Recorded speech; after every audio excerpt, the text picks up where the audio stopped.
Welcome back to the Rich Eisen Show, and we're thrilled to have back here one of my favorite guests, and I'm not just saying that because you're sitting right here. I think you are. What are you on, steroids or something? I am actually on steroids, Bryan Cranston.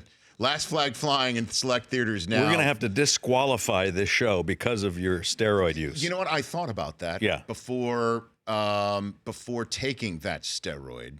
And vacate all other shows before it. You know, if there was a banner here at the show, I'd have to take it down. But my back pain was so searing. Now, wouldn't it be disheartening if you took the steroid and you had the best show ever? Then you'd go, oh my God. Oh, I have to take more steroids. How can you go off the steroid? I guess that is the conundrum. That good thing that it wasn't a great show. So good for you. Actually, it's been a great show so far. And you're just only here to make it better, Bryan. So unfortunately, I'm going to have to keep this thing keep it going. Yeah, keep it going. It is great to see you here, Thanks, sir. You too, Rich. Yeah. Since you and I last spoke here on this show, your Dodgers went to the World Series. Yes, they did. And I was there for one of the games, for Game 2, and Vin Scully came out. I don't know if you caught any of this. The first pitch where he came out. Yes. Yeah. You don't want to see me. I need a relief pitcher here. Fernando Valenzuela. Yeah. Here was my I was in London rehearsing for a play. Yes. And I am like the only person in London who cares about the World Series, wearing my Dodger hat. And I had to figure out through MLB.com how I can watch the game in its entirety without knowing the outcome first. Okay. And so you could put on it in the settings so there's no score, there's no news, and then and you just go on. And I had a little blockage thing here, and I went right to it and live, and here it goes, and I would see it from the beginning. I would never check my phone or talk to anyone. Sports blackout. Which is so tough in the 21st century. Oh, my God. You can't move. You can't go anywhere. And even in London, I was afraid of finding out the score, so I just holed up into the hotel room like a hermit watching this bloodshot eyes. And, of course, then I didn't know there was that 5-hour game that was insane. It was insane. And I am proud to say I stuck around to extra innings for that night. It was because I did see some people in this town, people that you would know, people that we have all seen on television. Call them out. I can't do it. Do it. I can't. You're on steroids. What the hell do you care? I do have that as a fallback position, do I not? But I would never do that to you. It is. Your Honor, I was on steroids at the time when I made that comment. When somebody from Arrested Development got up. Yes. But Jason Bateman. You've been had in your face, Jason. There's a lot of people. I'm disappointed, Could have Jason. been Will Arnett. Wow. But it wasn't. No, he's a good Dodger He's fan. a diehard Dodger fan. Is. Will Arnett, we're talking about, right? Yeah. So, but me being from New York City, I always watched the home run that Gibson hit against the A's. And I would always have fun seeing, with the arc of the ball leaving the stadium, the taillights beyond the right field pavilion of all the people who left. And I always thought to myself, they're such fair-weathered fans in Los Angeles. Until I moved out here, went to a single Dodger game and stayed all 9 innings, and I would never do that again. Because I almost passed away due to hunger and thirst in the car getting out of that stadium. So I'm totally converted. Well, because we break the record all the time. We have 3.5 million people go to games every year, so that there's a lot of congestion. And just getting out of this stadium. L.A. itself is congestion. But I did stick around that night. That was something. But what if Bryan Cranston here on the Rich Eisen Show, that is a very 21st century story that you just told, that in the 20th century you would just say, I didn't listen to the radio, right? You were able to not know what the final score is. Right. Now you're like, so I had my smartphone and I turned off the alert badges. Yeah. And I had my app. I didn't pick up my smartphone because I was fearful that I would see a text from someone, or and so I didn't. I just cut everything off. and watched it in pure agony. But it was a fun season, though. It was a great season. It was a great series. And I got to say, I think the best team actually won that one because they pulled it together. Now, that being said, as a diehard Dodger fan, back in June, I was saying, get Verlander. This is the best chance we have and had in almost 30 years. Lock it down right now. I even put out a hashtag, Verlander in blue. I say, get him now. And we've got it. Had they gotten Justin Verlander instead of Yu Darvish, we'd be wearing the rings right now. I think. Any argument to that? The only thing I would change is that you probably would have been playing the Yankees and not even the Astros. Oh, that the Astros wouldn't even have made it to yeah. play that, and you probably would have beaten the Yankees, but you never know. Yeah. But yes, That's a good call. totally agree because he put the Astros in the World Series. Put him in. He really did. Yeah. Look at you general managing. Oh, wouldn't you love I to? didn't know you had that branch. Oh, I'd love to be a general manager. Really? I think I would leave the acting profession to take a shot at being a general manager No kidding. of a Major League Baseball team. And what would your philosophy be of being a general manager? Trade them. Collect and trade. No, I remember when I was in my formative years, the Dodgers and the Cincinnati Reds, boy, the big red machine. Oh, yeah. And everybody coming up through their farm system. Every position was strong. Right now, it's tough to see that. Now they're talking about the Dodgers getting Stanton from Miami, or it's like it's kind of blown up. If the Dodgers get Stanton from Miami, it would ruin their reputation of being the pluckiest $250 million team in all of baseball. Pluckiest quarterback. That's right. You know that normally when you've got $250 million in payroll, you don't have like that grit. Yes, you don't have that hunger. There's no moxie. No, the Yankees are like, oh no, they're like they're like U.S. Steel when they've got $250 million payroll. Yeah, but the Dodgers, they got Justin Turner with his beard, and he's right. They're the pluckiest team like that. Stanton in this town would be ridiculous. Well, he's from here, John Carlos Stanton. Went to the same high school my daughter went to. Is that right? Yeah. I did not know that. Notre Dame High School in Sherman Oaks. Does she have she loves baseball. In fact, she was a catcher in Little League, and she was like the only girl. There were like 3 girls in the league itself, in the entire league. Yeah. And she was catcher. Like she was like the Tatum O'Neal of her. Yeah, of her she league? was. She was like a tough little. Bear? Yeah. And no kidding. Yeah. And if she didn't like a call, she would do it just like, she wouldn't turn around and look at the umpire. She'd go, oh, come on, Blue. Come on. It's framed.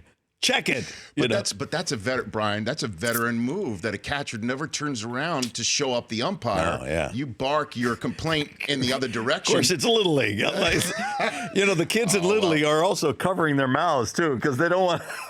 I know they don't want to be read. It's amazing that I coach AYSO soccer here. Oh yeah. Okay, and a letter that somebody sent out on an email to all the parents saying we're on the eve of playoffs, and the subject heading read, let's all pull together or something like that. And it devolved from let's all pull together to I quit, I hate all you people. You need to get better at being parents and support the kids and support the coaches and support the refs. That wound up in the Daily Mail. No kidding. Yes. There was a lot of pent-up anger over the international.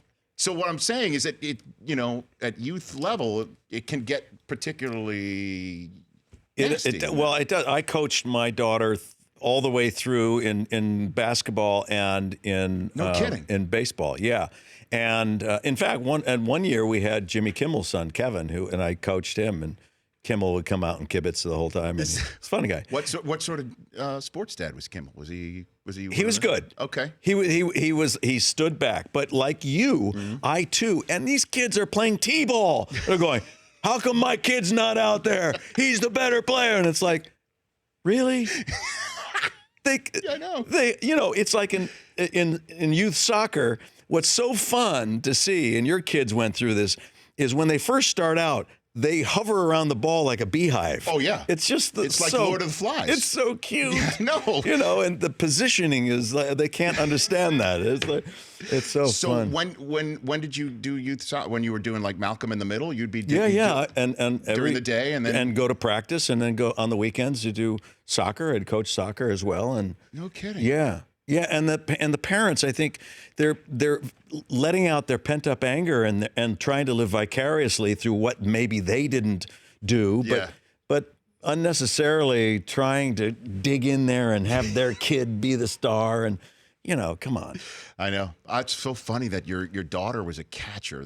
You don't usually hear that story. That's pretty cool. Yeah. Bryan Cranston here on the Rich Eisen Show. We'll take a 60-second break, come back, talk Last Flag Flying. The play that you referred to that you were doing in London is Network, which is one of my favorite movies of all time. You play Howard Beale, right? Who is one of the greatest characters. Peter Finch played him before he passed away, won an Oscar.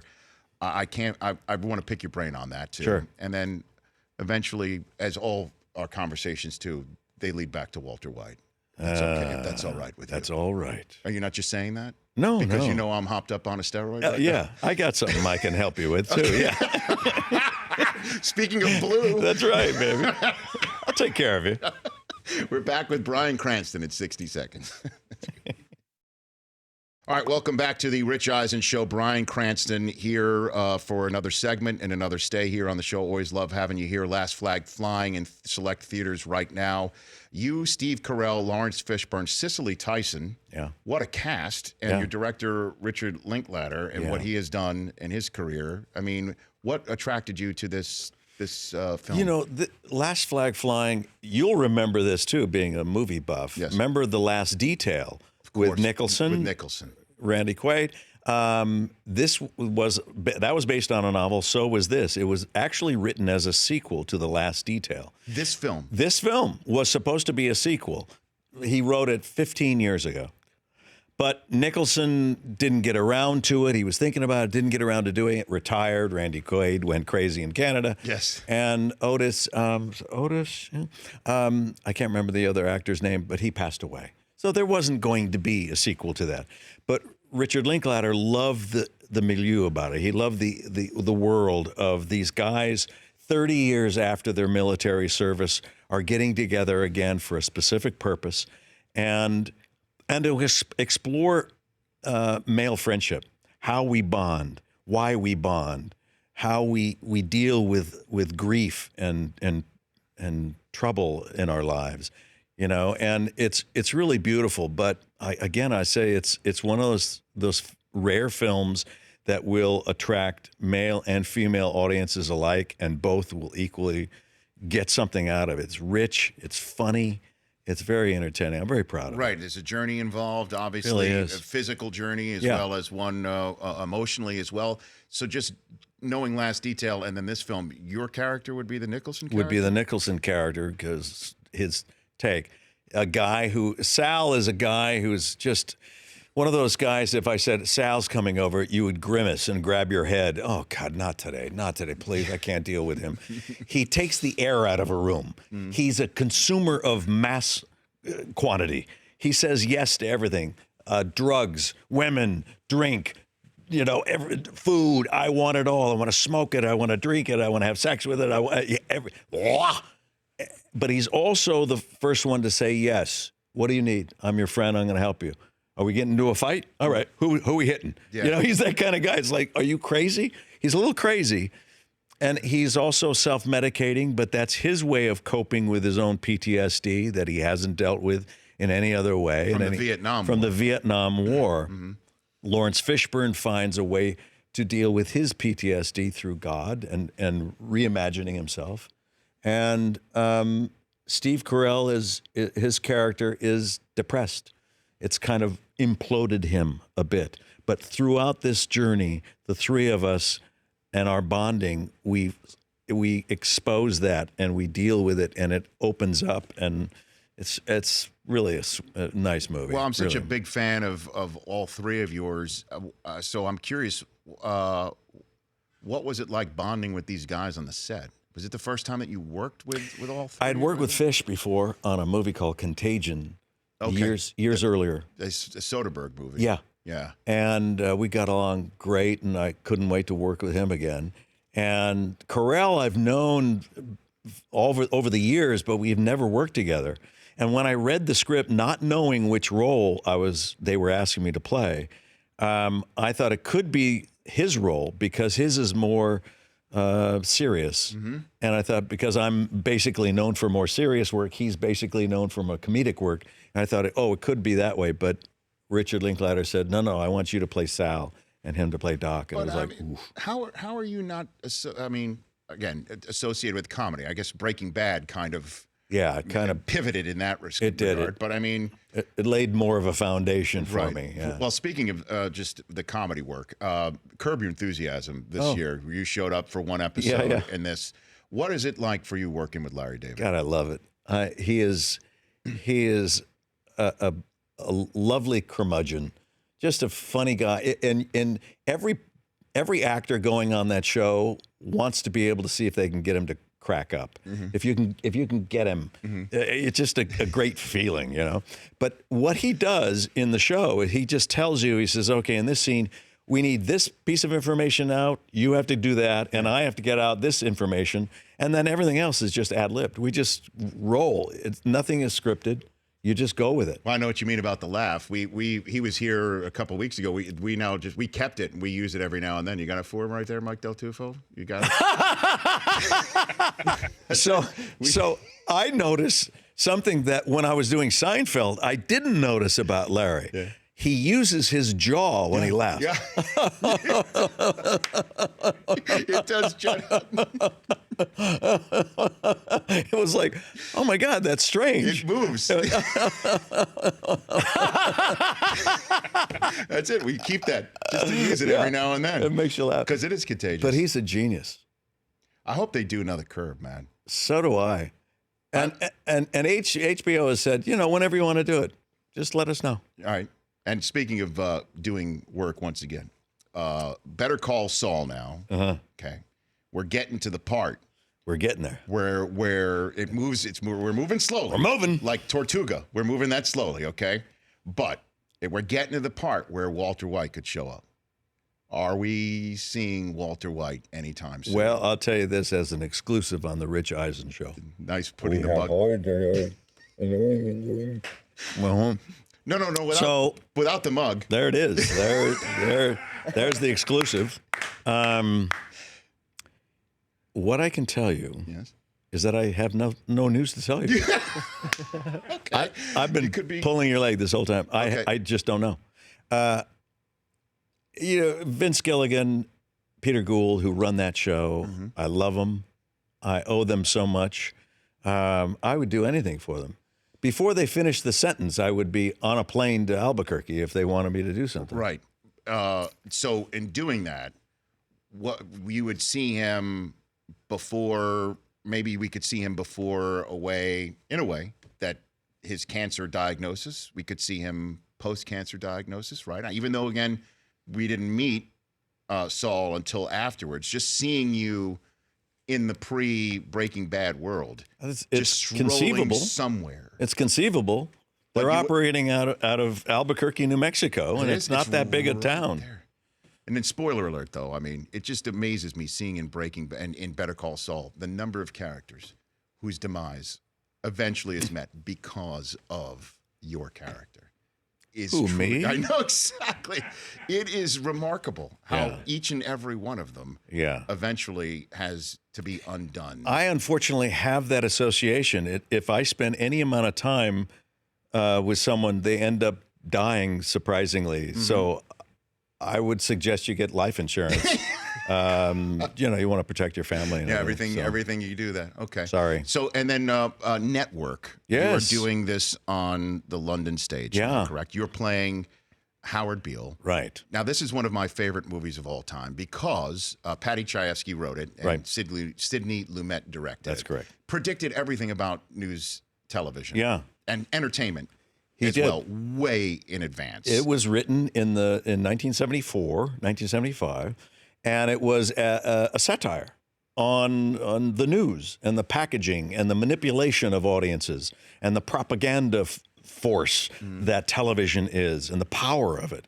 And now we see it's come to fruition when the news is actually slanted toward an agenda of one way or the other. And it is also a show.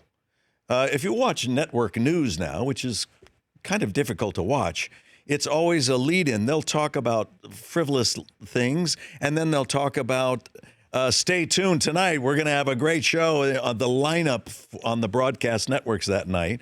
And we take it a little further. We have an applause sign, and, it's the news. The network news is all about you, But Howard Beale, the mad prophet of the airwaves. Which we're seeing in so many different ways, regardless of where your political bent is, where it's a monolithic personality at the forefront of telling you an opinion on the news, sometimes just railing on society's ills and everybody falling in there. Yeah.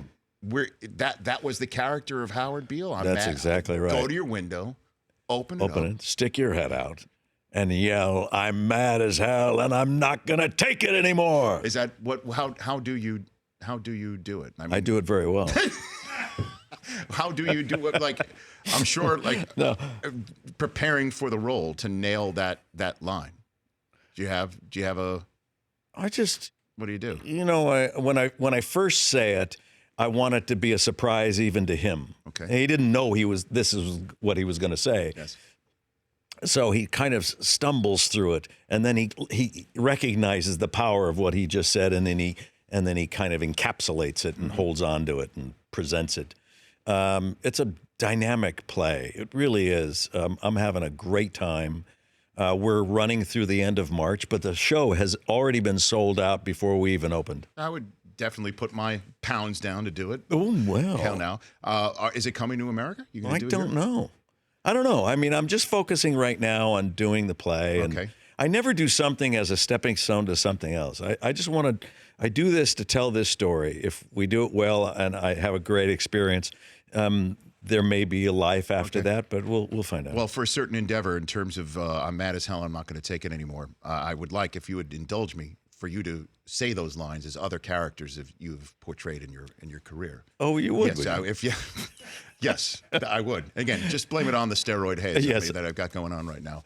So would you try it, I'm mad as hell, I'm not going to take it anymore, as season 1 Walter White of Breaking Bad? Season 1 Walter White, Yes. where before he was Heisenberg. Correct. Season 1 Walter White would say, "I'm mad as hell, I'm not going to take it anymore." It's probably this way. I'm mad as hell, and I'm not going to take it anymore. He's not sure. He's not sure. Right. Yeah. Okay. So now let's get to the Heisenberg era. How would he say the line of Howard Beale? I'm mad as hell, and I'm not going to take it anymore. That sounds fantastic. Did that work? So you better tread lightly right there. Yeah. How about Tim Watley? How would Watley say it? Well, I'm mad as hell, and if you give me a little shtickle of it, I might. I'm not going to take it anymore. That sounds just about right. I'm not going to take it. I will not take it. Hal from Malcolm in the Middle. Yeah. What was that? Go. I'm scared as hell. What was it? I'm mad as hell. I'm mad as hell. I'm not going to take it anymore unless you want me to. Then I'll take it. I like it. Try that. Workshop that one when you go back to London. Work that a little bit. Work that into the Get it in there a little bit. I always love seeing you, Brian. Thanks, Rich. Thanks for stopping by here. Thank you, man. Hope you feel better. Well, do you have any advice for me on my steroids? Not advice. I have, some product. Okay. Yeah. Yeah. Yeah. You make it. You'll still have a bad back, but you won't even care. Is the Madrigal Company involved in Hello. that? Something like that? Fantastic. Bryan Cranston, check out Last Flag Flying in select theaters right now. Steve Carell, Lawrence Fishburne, Cicely Tyson, and this man, Bryan Cranston. The Rich Eisen Show, weekdays at noon Eastern on Audience.